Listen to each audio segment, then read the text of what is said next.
This is something I've been working on for a lifetime. At this point in my life, I'm 69 years old. I've had years and years, oh my God, more years than you can even imagine, of experience in business. All the way from starting as a call center agent way back in the 70s to being a CEO and president as I am today. So being the guy that I am, I started writing a book because I figured, okay, well, maybe someday someone will see this somewhere, pick it up, it'll plant a seed for them, they'll get some of the lessons that I've worked hard to learn. So with that, the book is called Lessons I've Learned in No Particular Order. I did grab onto a couple mentors, and all unbeknownst to them, those are the people that I learned with. So let me share with you some of the lessons I've learned in no particular order.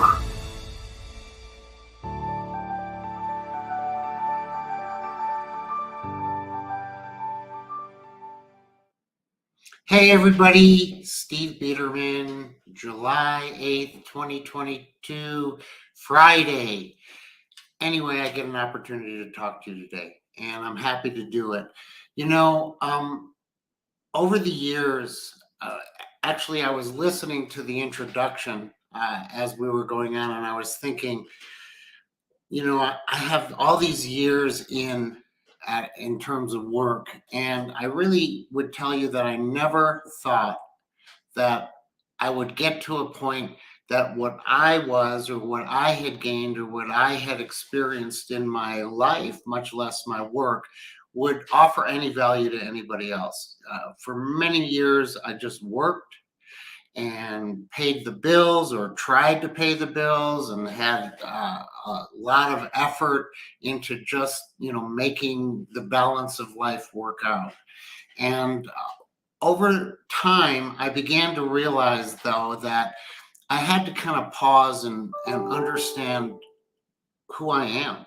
And I really suggest you all do that. And you pause at some point and say, okay, just me personally. Don't talk about it with other people to where you're bouncing things off of them, but bounce things off yourself and say, who am I? What do I believe in?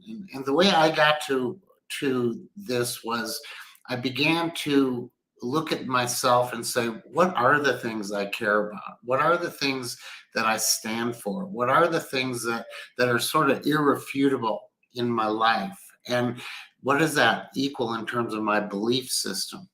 And, you know, I actually wrote down and began to write down all these things. And over time, I realized that there was a lot of consistency to what I thought. At the same time, there were certainly things that sat outside of that consistency.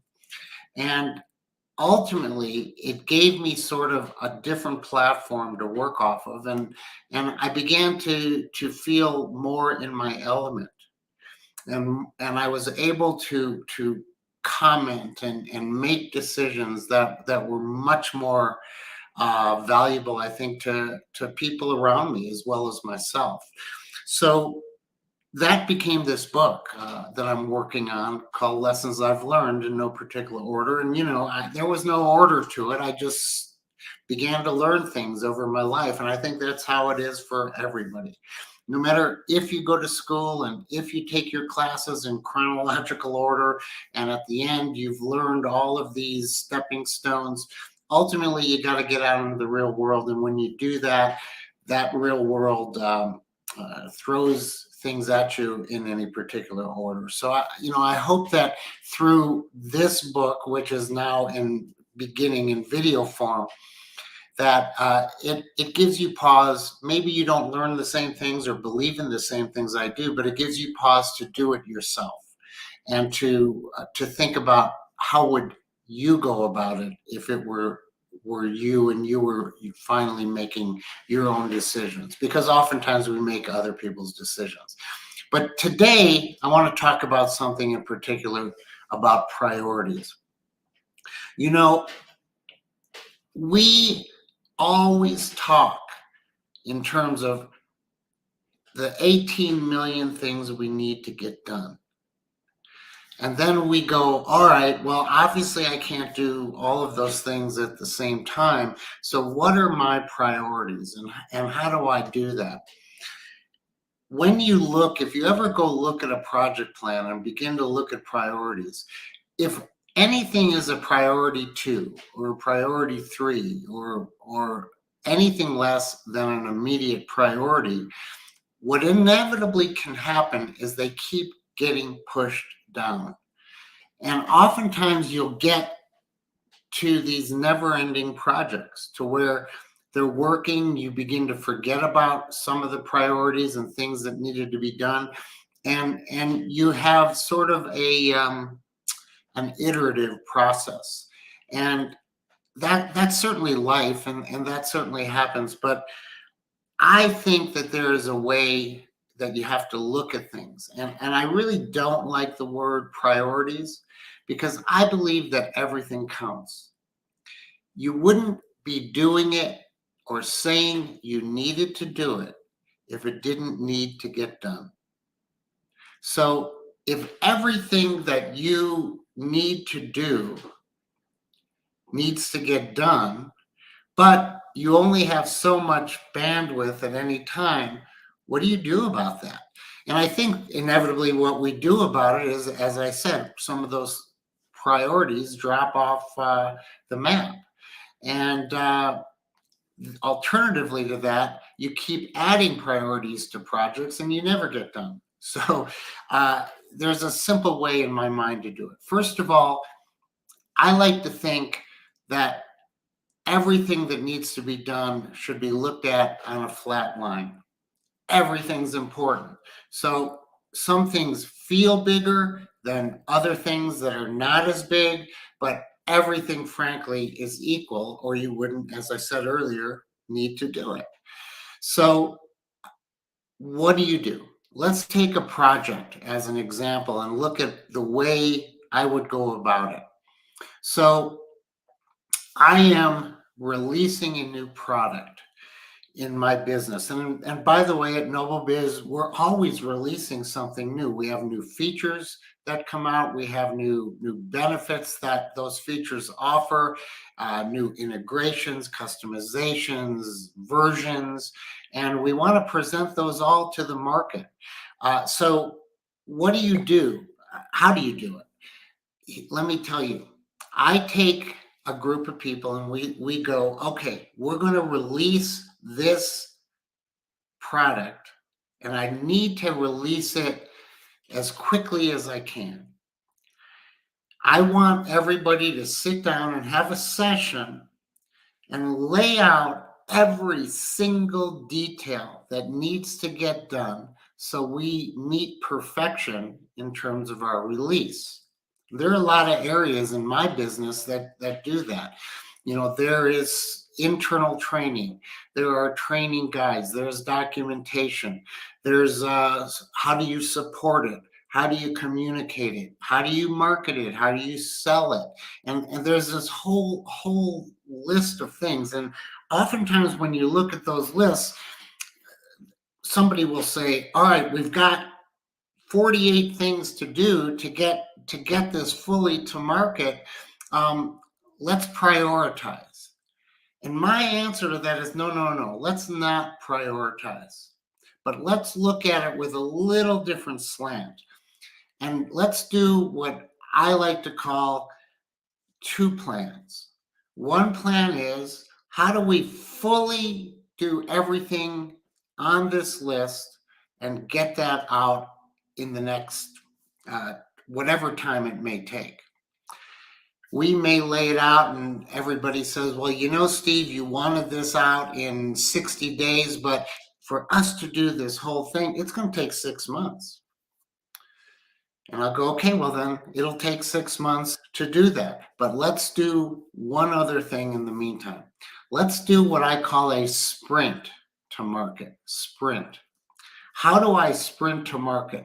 So in every area of those 48 things, what's the minimum pieces that I must accomplish to be able to get it to market in a reasonable fashion that offers certain values not necessarily all the values. And how do I go about doing that? So then we begin to look at the list. Now, remember, we haven't talked about priorities at all. We're just saying, how do I sprint to market within my 60-day period? What can I get done in 60 days? So just go through that list of 48 and every single thing that I can do within the next 60 days, not prioritizing or shuffling, just what can be done in the next 60 days based on time, resources, capabilities, confidence. And then I look at that and I go, all right, if I do those things in the next 60 days, will that be enough to be able to offer that in the interim to the market? Usually the answer is yes. Now, we didn't change the fact that between 60 days and the 6 months to be full to market, that all those other pieces need to get done.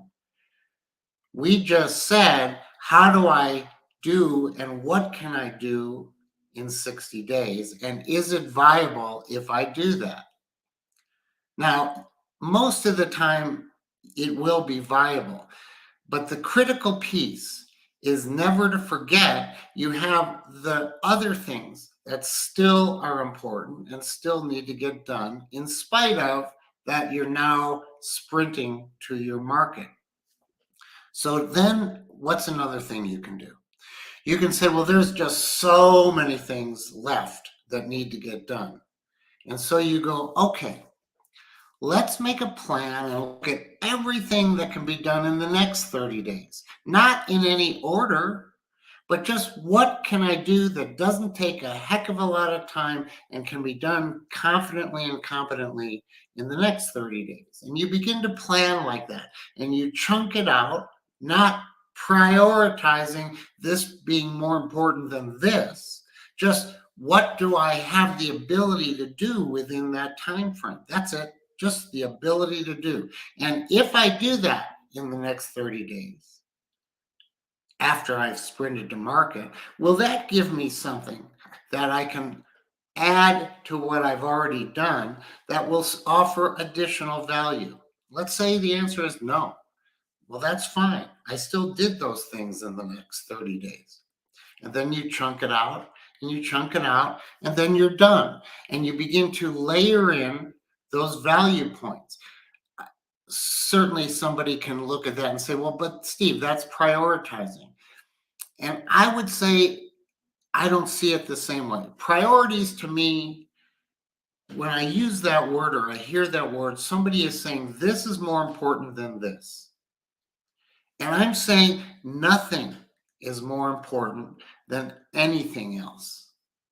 You just have to think in terms of these specific areas. Sprint to market, full to market. Sprint to the end, full at the end. Whatever the project is, it doesn't need to be a feature or a product. It can be anything. It can be, how do I improve my company? How do I build processes? You can take process and say, I need to redesign my service area of my company. And it's the same thing. What are all the things that are important to do? And what are the things that I can do and just have the bandwidth to do in the next 30 days? Not in a, this is more important than this, but just what can I do within a time frame? And then you examine it and say, is that enough for the moment while I begin to add these other pieces based on time more than priority? I don't want to go any deeper into it. I'll just be redundant because I've always found in business we complicate it when it doesn't need to be complicated. There is not much more to it. It's as simple as that or as hard as that. So with that, that's today's lesson that I've learned in no particular order. Next time we talk, I want to talk about what I think is a really fundamental, incredibly important, valuable, the essence of what makes an organization tick. And that is, how do I go build a passion play for our team and for our world? Well, with that, listen, thanks again for taking the time to listen. I hope this helped you. And come on over to Noble Biz and you'll see that what we do here is certainly something that fits into these lessons we've learned. You take care. Bye-bye.